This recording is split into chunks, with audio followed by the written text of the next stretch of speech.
Voici l'autoportrait d'un fabricant de fausses nouvelles. Un auteur revendiqué de fake news, comme on dit aujourd'hui. On le voit, il porte une armure, une cuirasse, et il tire au canon dans toutes les directions, celle du pouvoir royal en particulier. Nous sommes en 1711 et Charles Thévenot de Morande se cache derrière ce gazetier cuirassé qui diffuse à coups de gazettes, donc pamphlets, libelles, des fausses infos pour déstabiliser Louis XV et sa cour. On envisagea même de le tuer. Et finalement, l'opération a tourné court. C'est donc Beaumarchais qui, secrètement, finira par acheter son silence à prix d'or. Et nous voici maintenant 2 siècles plus tard, 14-18, la Première Guerre mondiale. Et la fausse nouvelle est toujours là, mais cette fois à des fins de propagande.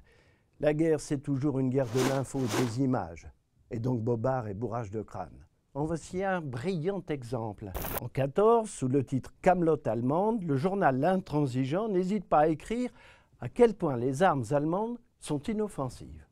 Quant aux blessures, est-il écrit, causées par les balles, elles ne sont pas dangereuses. Les balles allemandes traversent les chairs, de part en part, mais sans faire aucune déchirure. Le bulletin des armées de la République est le principal fournisseur de ces infos très spéciales.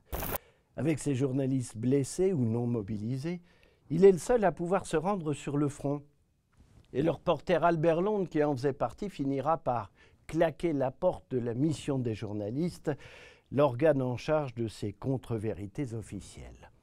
Pourtant, cet homme, Eugène Pelletan, le rapporteur de la loi du 29 juillet 1881 et la Troisième République avec lui, avait bien décidé que la presse était libre, certes, mais que la fausse nouvelle devait tomber sous le coup de la loi. Un vœu pieux. Car les fake news poussent aujourd'hui encore partout sur la planète. Des arbres à mensonges, à crack, comme on dit familièrement. D'ailleurs, au XVIIIe siècle, on en plaisantait déjà en appelant cette végétation tordue des arbres de Cracovie. Vous trouvez cela passionnant? Vous avez bien raison.